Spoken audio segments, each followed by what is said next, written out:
afinal de contas, que as políticas públicas entraram no nosso cenário. E aí é preciso andar um pouquinho para trás, para algo que eu costumo dizer, professor Jairo, que para mim é vivência, mas para os alunos, professor Fernando, é história, né?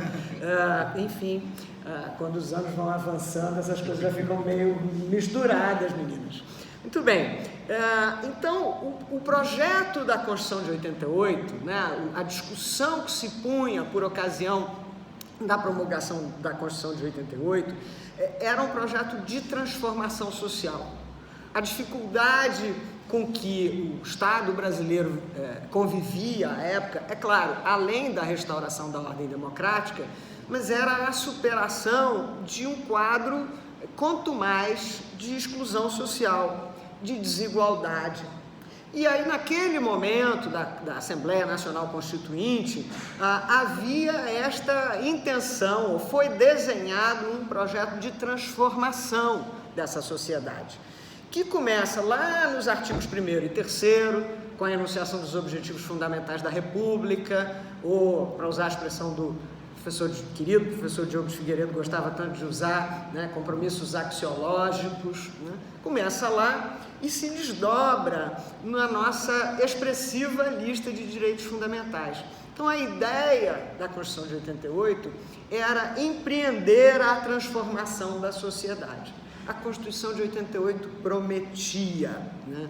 E prometia se comprometendo com direitos fundamentais de distintas gerações ou dimensões, seja lá qual for a expressão que os senhores prefiram utilizar, né? Uma engenharia constitucional que recepcionava direitos fundamentais expressos, implícitos, presentes e futuros, porque aqueles que viessem a ser reconhecidos em tratados internacionais também seriam internalizados no nosso sistema. Então vejam que a Constituição de 88 prometia muito, mas o risco de toda promessa muito ampla e muito ambiciosa é prometer e não entregar, né? Muito bem, então o que se utilizou também como engenharia constitucional naquela época? Olha, vamos estabelecer esses compromissos para a gente buscar essa transformação, mas vamos usar como estratégia de conciliação, né? Essa transformação, se acontecesse de pronto, em toda a sua extensão, ela podia gerar outros problemas, o equilíbrio político era instável na época. Então, a alternativa para propor a transformação, mas conciliar os interesses de conservação, era o que o Oscar Vilhena, Dmitry Dimoulos e outros tantos denominam de compromissos dilatórios. Ou seja, eu vou me comprometer com os direitos fundamentais, mas eu vou permitir que isso venha gradualmente. Então fica assegurado isto na forma da lei, ou fica assegurado e eu enuncio o compromisso, mas não detalhe, não explicito quais são os conteúdos desse compromisso constitucional. Com isso, a ideia era permitir uma acomodação do sistema político, de todo um desenho institucional novo que se estava permitindo, ou criando. A ideia era permitir também que os consensos fossem se formando devagarzinho, né? Ok, vamos a um exemplo clássico, senhores, está lá no artigo 5º da Constituição Federal, fica assegurado o direito à propriedade. O inciso que vem na sequência, a propriedade observará a sua função social. Ali nós já tínhamos um compromisso, o direito de propriedade está assegurado e não é absoluto. Mas o que é a função social? Não sei, né? O tempo dirá. E o tempo diz. O Estatuto da Cidade falou um pouquinho, o Código Civil falou um pouquinho, outras leis falaram um pouquinho mais. Então esta é a ideia. Olha, vamos propor uma transformação, mas uma transformação sujeita a esses compromissos dilatórios, uma transformação que vai se beneficiar do tempo. Havia um outro componente que não estava na cabeça, talvez não estivesse tão claramente na cabeça do Constituinte, mas que é um componente importante também, que é o seguinte: quando a gente pensa em direitos fundamentais e assegura direitos fundamentais, há uma segunda discussão importante, que é saber qual o critério de justiça que vai presidir a efetivação daquele direito fundamental. Então, fica assegurado o direito fundamental à moradia, diz lá o artigo 6º. Que critério de justiça vai presidir a distribuição de moradia? É um critério de justiça distributiva? É um critério de justiça compensatória? De que justiça estaríamos falando? Tudo isso exigiria um certo transcurso de tempo para amadurecer. E aí, também, neste momento histórico, havia um mito da suficiência do legislador. O legislador, que agora está prometendo, o legislador constituinte, vai executar. Ele será capaz de tudo, né? E por que havia esse mito? Bom, primeiro, eram os legisladores que estavam escrevendo a Constituição, né? Então não dava para eles escreverem a Constituição e dizerem, não, mas não vou entregar isso na mão do legislador, não, né? Seria uma contradição em termos. Eles precisavam crer em si mesmos, por isso eles apostavam em si mesmos como os executores do projeto de transformação. À época também, a doutrina estava muito influenciada, como os senhores sabem, pelo constitucionalismo dirigente, que era a lógica do professor Canotilli, segundo a qual o legislador teria um papel muito importante na concretização das promessas constitucionais. E a doutrina abraçou essa ideia. É isso mesmo, tudo está confiado ao legislativo e o legislativo vai ser o agente de transformação. Eram tempos, amigos, de uma certa embriaguez democrática. Boa, devida, a hora era para isso mesmo, né? Os representantes do povo, que finalmente tinham chegado lá, iriam resolver. E aí, portanto, se consolidou esse mito aí do legislador como o artífice das soluções, né? Pois bem, mas o problema está em executar as promessas, né? As cláusulas constitucionais que eram vagas, né? Todos, fica assegurado o direito a isto ou aquilo, quando detalhadas, elas vão empreender inclusões e exclusões, né? Pensem bem, a Constituição assegura lá proteção no campo da assistência social. Aí vai a Lei Orgânica da Assistência Social, cria uma prestação para os vulneráveis, conhecida como Benefício de Prestação Continuada, BPC, e a lei diz o seguinte, olha, é só para se a família ganhar menos do que 1/4 de salário mínimo. Incluiu as famílias que ganham menos de 1/4 de salário mínimo, mas excluiu um monte de gente. Talvez tenha excluído muito mais do que incluiu. Então vejam que esta escolha de detalhamento pelo legislador é muito difícil, né? Porque tem um ônus político para o legislador, tem um preço político. Além disso, desenhar essas políticas, né? Desenhar essa estrutura de garantia dos direitos, exige um contato direto com a realidade que nem sempre é tão fácil para o legislador, né? Saber exatamente como as coisas se desenvolvem no plano do ensino fundamental no município de Jacarezinho. Não sei se o legislador tem essa percepção da realidade, né? E que as coisas são diferentes no município de Jacarezinho, no município do Rio de Janeiro e em São Gabriel da Cachoeira, no Alto Amazonas, onde você só consegue chegar de barco, né? Então, o mito do legislador acabou se desdizendo porque a tarefa que a eles foi delegada é uma tarefa muito complicada. Vejam que há ainda um outro componente, que é um componente político importante. O limbo, né? Não saber muito bem qual seja o conteúdo dessas promessas constitucionais, favorece que eu, na minha negociação política, consiga dar uma prioridade a alguma coisa que talvez não fosse a prioridade constitucional. Mas não está muito bem defendido na Constituição, muito bem definido, ok, eu tenho força política com o governador ou com quem seja e consigo dar uma determinada prioridade. Então, o fato é que o legislador, que era o destinatário das promessas, não conseguiu dar conta delas.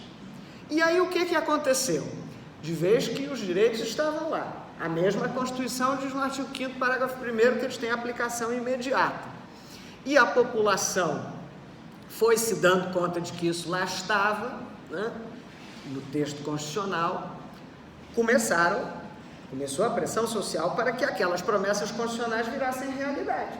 E o legislador não fez, mas a administração está aí para isso mesmo, né? E aí, portanto, você começa a ter as políticas públicas, quer dizer, os programas de ação estatal para cumprir os compromissos constitucionais desenvolvidos pela própria administração. A administração passa a ser o grande impulsionador, né, o grande artífice desse modo de ação estatal, quem desenha este modo de ação estatal, né? E veja, esse desenho de ação estatal pela administração vai acontecendo nos vários níveis, com todos os riscos a isso inerentes, de desigualdade, de falta de informação, de falta de expertise técnica, né? E este foi o quadro, então, que a discussão sobre políticas públicas se pôs. Olha, aqui não tem política pública, tem política pública, é efetiva, não é efetiva, tem a ver com o que a Constituição prometeu, não tem a ver com o que a Constituição prometeu.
uma transformação, mas uma transformação sujeita a esses compromissos dilatórios, uma transformação que vai se beneficiar do tempo. Havia um outro componente que não estava na cabeça, talvez não estivesse tão claramente na cabeça do Constituinte, mas que é um componente importante também, que é o seguinte: quando a gente pensa em direitos fundamentais e assegura direitos fundamentais, há uma segunda discussão importante, que é saber qual o critério de justiça que vai presidir a efetivação daquele direito fundamental. Então, fica assegurado o direito fundamental à moradia, diz lá o artigo 6º. Que critério de justiça vai presidir a distribuição de moradia? É um critério de justiça distributiva? É um critério de justiça compensatória? De que justiça estaríamos falando? Tudo isso exigiria um certo transcurso de tempo para amadurecer. E aí, também, neste momento histórico, havia um mito da suficiência do legislador. O legislador, que agora está prometendo, o legislador constituinte, vai executar. Ele será capaz de tudo, né? E por que havia esse mito? Bom, primeiro, eram os legisladores que estavam escrevendo a Constituição, né? Então não dava para eles escreverem a Constituição e dizerem: não, mas não vou entregar isso na mão do legislador, não, né? Seria uma contradição em termos.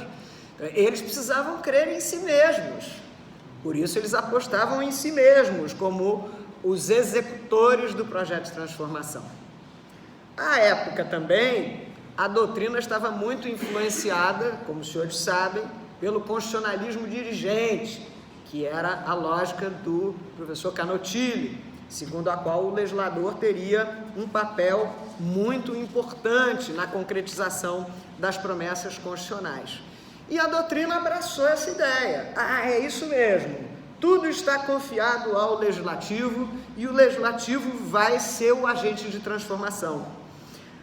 Eram tempos, amigos, de uma certa embriaguez democrática. Boa, devida, a hora era para isso mesmo, né?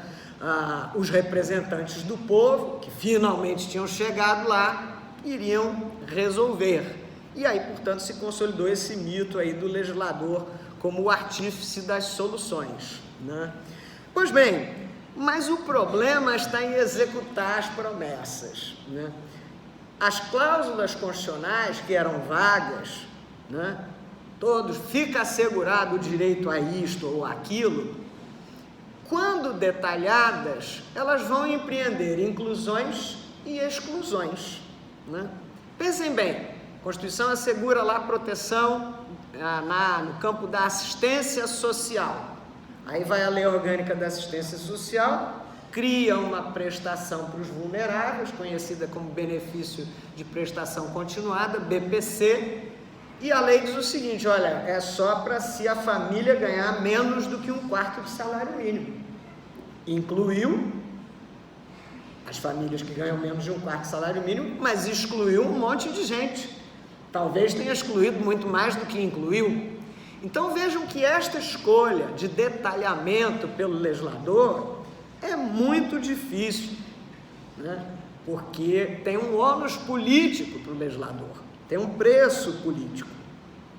Além disso, desenhar essas políticas, né? Desenhar essa estrutura de garantia dos direitos exige um contato direto com a realidade, que nem sempre é tão fácil para o legislador, né? Saber exatamente como as coisas se desenvolvem no plano do ensino fundamental no município de Jacarezinho.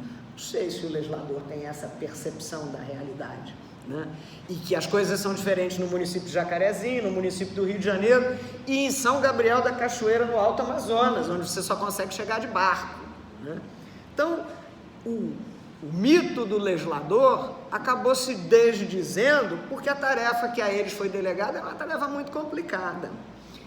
Vejam que há ainda um outro componente, que é um componente político importante. O limbo, né? Não saber muito bem qual seja o conteúdo dessas promessas constitucionais, favorece que eu, na minha negociação política, consiga dar uma prioridade a alguma coisa que talvez não fosse a prioridade constitucional. mas não está muito bem defendido na Constituição, muito bem definido, ok, eu tenho força política com o governador ou com quem seja e consigo dar uma determinada prioridade. Então, o fato é que o legislador, que era o destinatário das promessas, não conseguiu dar conta delas. E aí o que aconteceu? De vez que os direitos estavam lá, a mesma Constituição diz no artigo 5º, parágrafo 1º, que eles têm aplicação imediata. E a população foi se dando conta de que isso lá estava, né, no texto constitucional, começou a pressão social para que aquelas promessas constitucionais virassem realidade. E o legislador não fez, mas a administração está aí para isso mesmo, né? E aí, portanto, você começa a ter as políticas públicas, quer dizer, os programas de ação estatal para cumprir os compromissos constitucionais desenvolvidos pela própria administração. A administração passa a ser o grande impulsionador, né, o grande artífice desse modo de ação estatal, quem desenha este modo de ação estatal, né? E veja, esse desenho de ação estatal pela administração vai acontecendo nos vários níveis, com todos os riscos a isso inerentes, de desigualdade, de falta de informação, de falta de expertise técnica, né? E este foi o quadro, então, que a discussão sobre políticas públicas se pôs.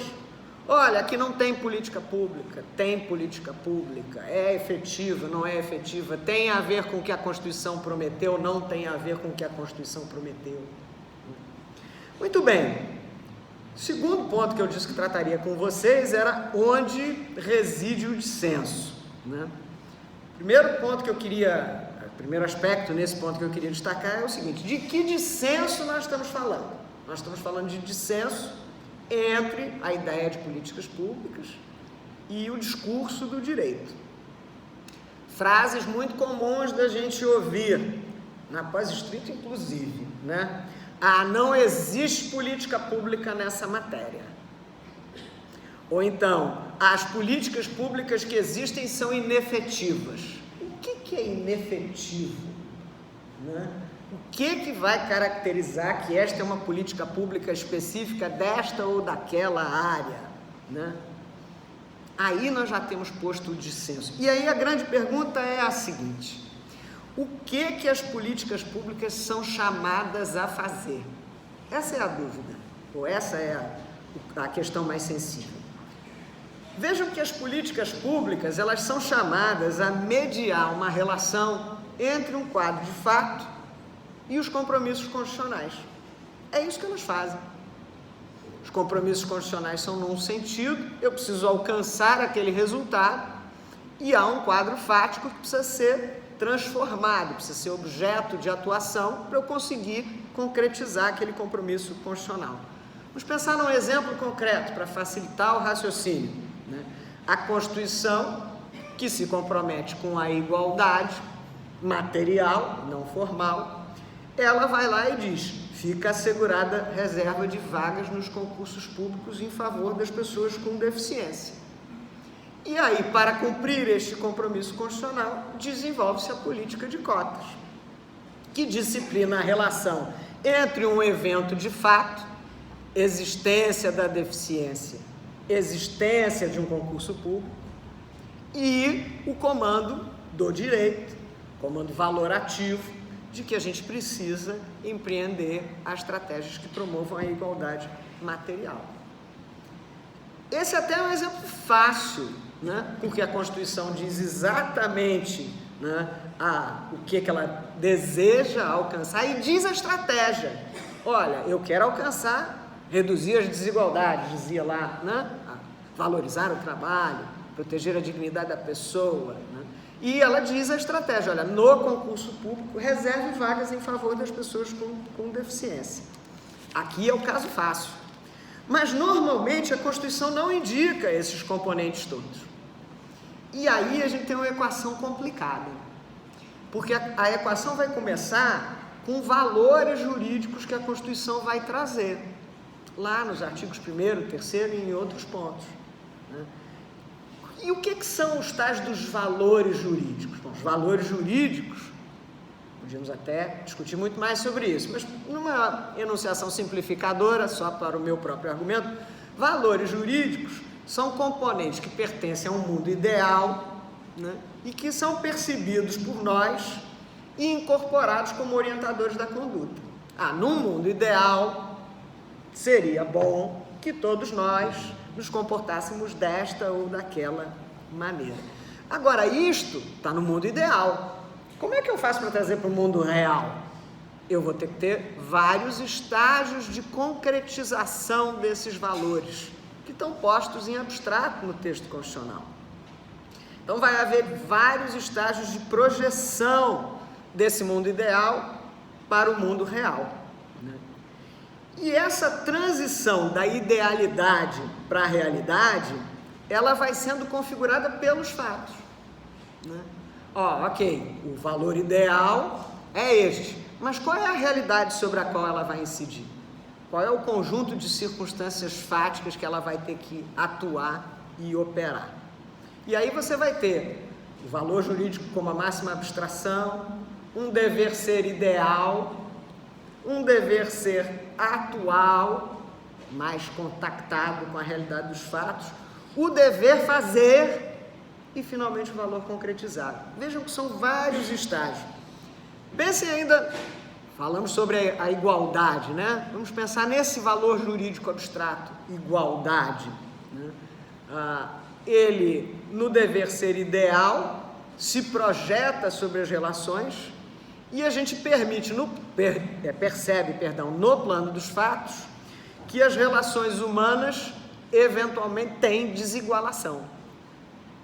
Aí eu sigo concretizando o valor jurídico igualdade, né? Olha, essas desigualações têm que ser, de alguma maneira, superadas. E aí eu crio o dever fazer. E aí, finalmente, se esse dever fazer tiver diagnosticado bem o quadro, de fato, a igualdade é resgatada. Nossa, Vinícius, por que esse papo tão abstrato, tão cabeça, para falar sobre políticas públicas e o que o direito pode fazer? Para a gente entender que, no mais das vezes, e no nosso sistema constitucional particularmente, o dissenso não está nos valores. Os valores estão na Constituição. Alguém pode dizer que o sistema jurídico brasileiro não é comprometido com a valorização do trabalho? Não pode. A Constituição diz que isso é o objetivo fundamental da República. Nós não temos dúvidas em relação a isso. Nós temos dúvidas sobre como se faz isso. Porque a nossa leitura dos fatos é diferente, né? Pensem, amigos, reforma trabalhista, né, recente. Muitos dirão, valoriza o trabalho, dá mais flexibilidade, permite que as relações de trabalho se reconfigurem para o mundo atual, né, com home office, com isso, com aquilo outro. Outros tantos dirão, ao contrário, desprotege as relações de trabalho. Todo mundo está buscando a mesma coisa, valorização do trabalho. A gente diverge sobre a estratégia, né? Então, o dissenso não está em relação aos valores, o dissenso está em relação aos fatos. Qual é a realidade sobre a qual os valores vão incidir e quais são os recortes, quais são as condicionantes que essa realidade vai determinar. E aí vai um primeiro ponto assim, super importante, na síntese aí das minhas considerações. A nossa compreensão de que com a lista de direitos fundamentais do artigo 5º, a Constituição já nos deu todos os componentes que a gente precisava para o projeto de transformação é um equívoco. É um equívoco. Isso esquece que aquilo que está ali sinalizado tem que se traduzir numa relação entre esses valores e o universo dos fatos, né? Então, essa relação entre esses valores e o universo dos fatos é uma condição para o desenho do dever fazer, da estratégia de ação, da política pública. Então, o ponto de dissenso entre o direito e a política pública está em que o direito, muitas vezes, acha que sozinho, sem se socorrer desse diálogo com os fatos, vai dar a solução. E ele não vai dar essa solução. Então, a política pública entra como o componente que faz a ligação com os fatos e que, portanto, potencializa a possibilidade da gente alcançar o resultado pretendido, que é a transformação social. Vejam que políticas públicas operam basicamente com os fatos. Quem já teve aula de teoria de políticas públicas, estudou lá o ciclo das políticas públicas, né? E tiver lembrado dele, porque às vezes a gente tem a aula e esquece rapidamente, né? Vai lembrar lá, primeiro momento do ciclo das políticas públicas, né? Identificação do problema, fato puro. O problema reside no mundo dos fatos. Segundo ponto do ciclo das políticas públicas, formação da agenda, também é fato. Qual é a prioridade que eu quero estabelecer, né? Terceiro ponto do ciclo de políticas públicas, formulação da política pública, também dialoga com os fatos. As estratégias disponíveis são essas. Estratégia A vai dar o resultado B, estratégia B tem a fragilidade tal, né? Quarto ponto, implementação das políticas públicas. Nada mais fático do que isso, implementação da política pública, trazer a política pública para o campo dos fatos. Quinto elemento do ciclo das políticas públicas, a avaliação, também é fato puro, né? Vamos ver se o resultado no mundo dos fatos concretizou os valores constitucionais que eu efetivamente queria proteger. Então vejam que a relação entre direito e políticas públicas tem que se estabelecer num plano assim de complementariedade, né? O direito ilumina os objetivos das políticas públicas, né? Direciona os objetivos das políticas públicas, mas as políticas públicas é que conciliam esses objetivos com a realidade fática, com o plano dos fatos, né? Vejam que me empolguei com o tema e deixei o slide para lá. Isso é uma indisciplina que eu de vez em quando cometo, professor. Bom, duas considerações finais. Primeiro, o que o direito não deve fazer. O direito não deve assumir essa posição formalista sobre a qual já me referi aos senhores. A posição formalista de que eu, direito, sozinho dou conta de tudo. Eu sou capaz de solucionar todos os problemas. Porque o universo dos fatos é determinante para a concretização do tal do projeto de transformação social. E o universo dos fatos, como eu já disse, configura o dever fazer. E o dever fazer nada mais é do que o direito. Durante muito tempo, amigos, a gente vivia esse nosso encantamento também com a nossa própria ciência, que é muito provocadora mesmo. Numa ocasião, eu fui dar uma palestra na universidade, acho que Alagoas, talvez. E aí, o tema da minha palestra era o direito narciso, onde eu brincava com o mito. E dizia que o direito se encantou consigo mesmo, de tal maneira que ele ignorou as outras ciências, as ninfas que estavam próximas, e todo mundo sabe qual foi o fim de Narciso, né? Se viu no lago, apaixonado por si mesmo, mergulhou e morreu, né? Então é preciso que o direito abra os olhos para as ninfas que estão por perto, e são muitas, amigos. A economia, por exemplo, nos cursos de economia, você tem várias disciplinas que envolvem o direito, né? E nós, em boa parte das universidades, não sei se é o caso daqui, mas em boa parte delas, temos aquela introdução à economia no primeiro período, que a gente respira fundo, espera que passe logo, porque a gente, eu quero fazer faculdade de Direito, o que eu vou fazer em introdução à economia? Não tem nada com isso, né? E a gente segue assim, né? Há um ponto que para mim é particularmente sensível. Eu sou procuradora do município do Rio de Janeiro, e por razões que a vida me apresentou, eu tive que me aproximar do direito financeiro, que é outro, professor Fernando, né? Na minha universidade era direito financeiro e tributário. As aulas de financeiro eram as 4 primeiras, e a gente rezava para passar logo, tampava o nariz, ai meu Deus, financeiro, né? Aí vinha o tributário, agora entendi, o tributário, IPTU, eu pago, né? Gente, e isso é super finanças públicas, que não é direito, né? Mas é absolutamente determinante para tudo isso que a gente está falando. Não adianta a gente fazer a teoria de direitos fundamentais mais extraordinária do mundo, e aí chega nas finanças públicas, não tem, né? Então é preciso que o direito se dê conta desses outros personagens que estão aí. Economia comportamental, né? Há um conjunto, nada tem mais a ver com direito do que economia comportamental, que é o estudo do que faz as pessoas formularem suas próprias escolhas. E o direito quer condicionar as escolhas. Como é que a gente vai condicionar as escolhas sem um contato com a economia comportamental? Né? Então, é preciso que o direito abra mão, saia dessa posição formalista.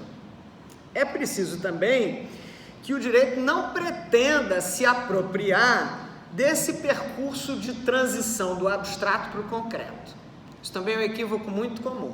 Não, eu sei como é que é isso, eu sei como é que é a solução. Amigos, o que a gente sabe do mundo da vida? Não, pouquíssimo. A gente sabe no máximo do nosso quintal.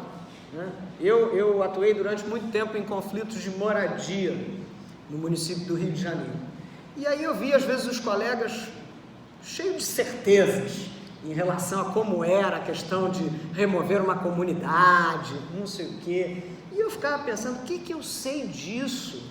Sempre tive moradia regular, com inscrição municipal, com tudo, com licença para construir. O que eu entendo do puxadinho que um pai de família de classe baixa constrói porque a filha casou? Não entendo nada disso, né?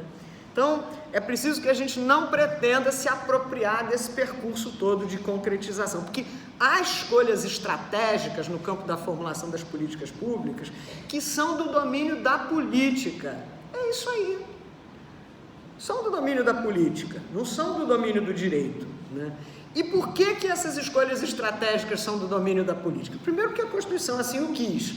Segundo, porque elas envolvem trade-off.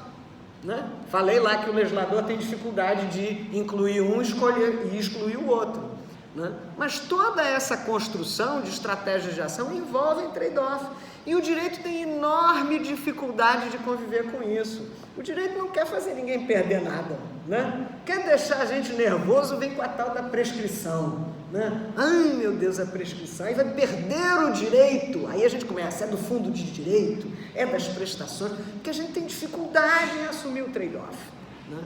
Então essas escolhas que exigem trade-off não são do domínio do direito, são do domínio da política. E isso não deve nos angustiar.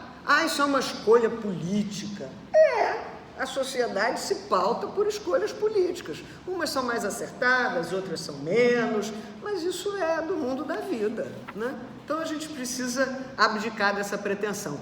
E finalmente, a terceira coisa que o direito não deve fazer é desconhecer o dinamismo que é inerente às configurações desse dever fazer, né? Se o dever fazer, como concretização lá dos valores constitucionais, se dá a partir do diálogo com os fatos mudam e, portanto, o dever fazer muda também. Às vezes ele muda primeiro na política pública e depois, quando isso se consolida, ele vai mudar no plano legislativo, né? E é preciso que a gente reconheça que esse dinamismo é natural. Isso é outra dificuldade para o direito. Quando eu fui fazer pós-doutorado, professor, na Escola de Administração da Fundação Getúlio Vargas, foi uma experiência, porque a matriz de pensamento é totalmente distinta. Aí eu cheguei lá, doutor em Direito, né? Sabia tudo. Aí com um projeto sobre políticas públicas, falei lá para o meu supervisor, era um administrador. Olha, assim, assado, taraná. Aí ele virou para mim e disse, o que faz você pensar que políticas públicas têm essa estabilidade toda? De onde você tirou essa ideia? Aí eu saí arrasada, senhores. Poxa, imagina, com o meu projeto, eu saí arrasada. Então, os senhores que eventualmente têm uma reunião desse tom com o seu supervisor, não fiquem aborrecidos, viu? Faz parte do projeto, do processo de pesquisa. Aí depois fiquei meditando sobre aquilo que ele dissera, e aí me dei conta que o direito é a ciência da conservação. É o que a gente busca, né? O que a gente quer? Segurança jurídica, né? Ciência da conservação. E o que é segurança jurídica? Estabilidade e previsibilidade. Nada mais conservador do que isso, né? Então, o direito é a ciência da conservação. E a administração e políticas públicas vieram de lá, é a ciência da mudança. mudou, mudou. Vamos fazer de outro jeito, não está dando certo, vamos reconfigurar. Né? Nós não temos a mesma facilidade. E aí por isso é que a gente tenta ignorar o dinamismo. Né? A gente entra com a nossa pretensão estabilizadora. Não, ó, é isso, então agora é isso. Não vamos mudar. Né? Vejam que, frequentemente, é essa interação entre a realidade e os valores ideais que vão reconfigurar, como eu disse, o dever fazer. Vamos pensar de novo num exemplo, amigos. O valor dignidade da pessoa humana, está lá no nosso texto constitucional, se projeta na realidade do dever ser ideal de várias maneiras, dentre elas com a proteção à personalidade. Né? Tudo bem. As mudanças na percepção das questões do gênero e da sexualidade passaram a indicar, isso é o que está no plano dos fatos, que a proteção à personalidade deve incorporar uma possibilidade de configuração deste elemento da personalidade a partir de outros dados que não só uma pré-determinação biológica. A gente passou a ver este fenômeno de outro jeito. Né? Então, o valor ideal, proteção à dignidade no viés da personalidade, passou a ser visto com outros componentes. Né? E aí você tem, por exemplo, uma mudança no dever fazer no que toca ao registro público, dizendo, ó, pode trocar o nome, pode trocar a indicação de gênero, e isto substitui o registro anterior. Né? Então vejam, se o direito com a sua pretensão estabilizadora disser, não pode, né? A gente estava impedindo a concretização dos valores constitucionais. E ainda há quem esteja dizendo, né? Não pode, o tribunal decidiu mal. Bom, mas agora eu preciso dizer o que o direito tem que fazer, o que lhe cabe fazer, porque afinal essa era a promessa, senão eu fico igual o legislador, eu prometi, mas não entreguei. Né? A promessa era dizer o que cabe ao direito fazer. Penso que um papel fundamental para o direito é contribuir para a construção de um processo decisório qualificado. Várias vezes eu disse, olha, políticas públicas estão sendo desenhadas no âmbito da administração, políticas públicas são objeto de escolha no domínio da política, né? Fiz várias considerações que abria o processo de escolha, abria o leque de possibilidades dentro do processo de escolha. E acho que num regime democrático é isso mesmo, né? É inerente ao ambiente democrático a possibilidade de formulação e reformulação das escolhas. Mas é preciso que esse processo de escolhas, esse processo decisório, seja um processo qualificado. Ele não deve ser um processo voluntarista. Eu vou construir um programa de ação estatal dessa maneira porque eu já fiz assim uma vez, porque eu vi lá na cidade de Jacarezinho, achei tão bonito, vou fazer igual. Não deve ser esta a motriz, né, do processo de escolha. Então, é preciso que a gente revalorize os atributos do processo de escolha. E isso é uma atuação muito importante para o direito, porque tradicionalmente houve uma discussão teórica, vocês que estejam na pós-estrito já terão tido contato com ela, entre substancialismo e procedimentalismo. Logo que a Constituição foi editada, havia essa discussão, o que a gente deve valorizar, o procedimento ou a substância dos direitos, né? Vamos valorizar a substância, e aí a gente esqueceu o procedimento. Eu não entendo por que se trabalhava com essa ideia de antítese, né? Acho que você podia perfeitamente valorizar as duas coisas, né? Mas o fato é que a gente esqueceu o procedimento, e isso nos levou a uma prática de escolhas públicas opacas, não conhecidas, cujos critérios de formulação não são sabidos. Há outras justificativas históricas para isso, né? Por que as escolhas públicas são opacas, não são sabidas? Há uma explicação, eu sempre gosto de trazer, que eu acho importante, né? Muito das escolhas da administração, especialmente as escolhas mais simples, elas decorrem de um conhecimento incompleto, porque a administração é a primeira porta onde batem os problemas, né? Minha cidade viveu isso. Acho que aqui ainda não. Já tem patinete aqui?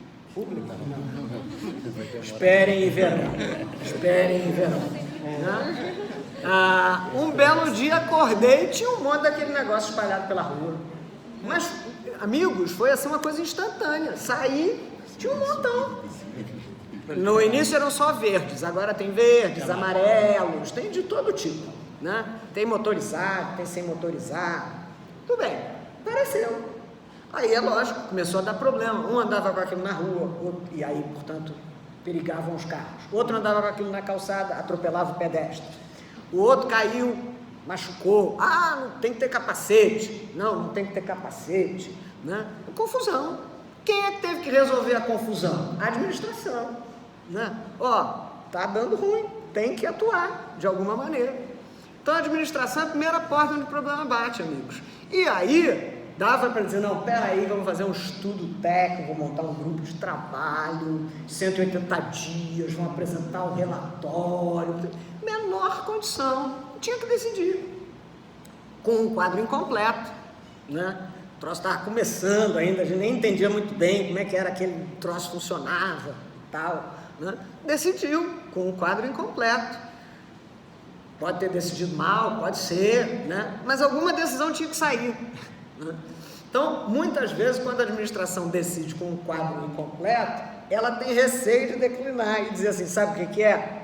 Eu não sei muito bem o que está acontecendo e por hora a solução que eu tenho é essa. A administração tem medo de dizer isso. Por quê? Porque a gente ainda tem a mística de que a administração tem uma bala de prata, que ela vai dar um tiro e vai matar o problema, né? De uma vez só. E se isso não acontecer, é porque o administrador é improbo, incompetente, né? Outro dia, professor Jair, eu fui visitar a procuradoria especializada que faz a consultoria e a colega estava me dizendo que ela tinha sido instada a fazer a regulamentação sobre o uso de drone no espaço aéreo do município do Rio de Janeiro. Aí ela dizia para mim, Vanice, mal sei o que é drone, né? Mais ou menos, perguntei ao meu filho, que é adolescente, sabe mais do que eu, né? É isso aí, gente, e vai decidir, porque, né? Também não dá para chamar. Então, a administração decide muitas vezes com conhecimento parcial, decide muitas vezes com conhecimento tácito, né? Isso também é um clássico, né? Você vai na repartição pública, né? Aqui na universidade, o professor Fernando vai lá e diz assim, olha, agora nós vamos fazer assim, professor, não pode. Mas por que não pode fazer? Não, professor, não pode fazer assim, isso é assim desde o tempo do... E aí vem um nome de autoridade. Que também não pode ser desde o tempo de um que ninguém saiba, né? Tem que ser desde o tempo de um que foi o melhor diretor da faculdade na história, né? Aí esse é cachanga, o senhor não pode fazer porque o outro, né? Então a administração decide por conta disso. E aí a decisão é opaca, não porque o cara quer sonegar a informação, é porque ele não sabe. Você pergunta para ele, por que você faz assim? Ele não sabe mais. Quando eu cheguei aqui na faculdade disseram que era assim que fazia, eu estou fazendo assim há 30 anos. Né? Pô, amigo, mudou e tal. Então, as decisões da administração são opacas, né? E nós precisamos lutar contra isso. Então, um investimento que o direito tem a fazer, que é um investimento importante, é este de qualificar o processo decisório, revalorizar o processo decisório, que venham as informações de fato, qual é o âmbito de discussão que deve se estabelecer, quem devem ser os participantes da formulação dessa decisão, posso tomar uma decisão experimental, por quanto tempo, né? Se eu disser que é experimental, eu tenho ou não tenho o compromisso de reavaliar em quanto tempo. Então, esta é uma contribuição importante que o direito tem para dar. Penso que nessa linha, né, complementar a isto, qualificar o processo de escolhas também é dizer o que é a zona de impossibilidade. Ok, amigo, você tem 18 alternativas, mas a 19ª não pode. Esta 19ª, a Constituição não permite, você vai ter que escolher entre as 18. Né? Então, há uma zona de não decidibilidade, isso o direito tem que dizer. Né? Dizer o que são as heterovinculações que vêm da própria Constituição. E, finalmente, um terceiro componente importante que o direito deve trabalhar é reforçar a relevância dos deveres de justificação, né? Por que a administração agiu, quais foram os critérios que ela teve em conta quando agiu. E aí é um conjunto de experiências relacionadas ao estudo do tema da deferência para com as escolhas administrativas que ilumina isso, né? Que tipo de componente a gente pode entender que deva estar numa justificação de uma escolha administrativa que se repute adequada? Primeiro já vimos, conhecimento da matéria de fato, né? Mas há outros elementos. Qual é o grau de congruência desta escolha administrativa com as anteriores, né? É congruente? Não é congruente? Por quê? O que mudou que faz com que você adote agora uma outra escolha distinta da anterior, né? Então, o dever de justificação, ele é importante porque ele vai atrair para nós uma possibilidade maior de controle. Que na hora que a administração disser, escolhi B ao invés de A, porque os estudos científicos indicam que isso, aquilo, outro, você que integra esta comunidade científica eventualmente poderá dizer, administração, você se valeu de estudos científicos que já estão superados. Não é nada disso, né? Então, este investimento no dever de justificação é um investimento que viabiliza o exercício do controle. E esse é um exercício importante. Vejam que esta indicação para o direito, ela está vindo incessantemente. O último elemento que traduziu essa preocupação com a justificação foi a Lei 13.655 do ano passado, que alterou a Lei de Introdução às Normas do Direito Brasileiro para dispor sobre normas de aplicação de direito público. E aí exigiu, por exemplo, análise consequencialista, que é um componente importante de justificação. E aí, muito curioso, que quando a lei exigiu isso do administrador, do controlador e do juiz, o administrador disse, tá bom, vamos aprender como é que a gente faz isso, né? Vamos ver. O controlador disse, comigo não tá. Estratégia do jogo de pique, né? Comigo não tá, não sou eu que tenho que fazer isso. E o judiciário também. Não tem que fazer análise consequencialista, não. Eu fico imaginando como pode um juiz decidir sem fazer análise consequencialista. Eu supunha que eles faziam isso o tempo inteiro, professor. Mas pelo visto, não. Então, quando o cara decide a quem ele defere a guarda do filho, ele não faz análise consequencialista. Fiquei surpreendida. Porque isso agora é uma novidade, né? Nunca fizeram isso, agora vão ter que fazer. Ou só no direito público, que eles estavam licenciados para, eu mando o que eu quiser e a administração que corra atrás. Não entendi. Mas fato é que a Lei 13.655 sinalizou nesse sentido. E o que é a análise consequencialista? Nada mais é do que justificação. Vejam, amigos, que isso é um direito com uma característica muito distinta daquilo que a gente aprendeu lá em Introdução ao Estudo do Direito, né? O direito trabalhando com a estrutura da norma de comando e sanção. Estamos aqui falando de outro direito, de um direito que é mediador da construção das escolhas públicas. Aí isso dá um medo, né? Era tão mais confortável aquela forma, olha, a conduta é essa e se não, o resultado é esse. Cara, eu vou ter que ser mediador da formulação das escolhas.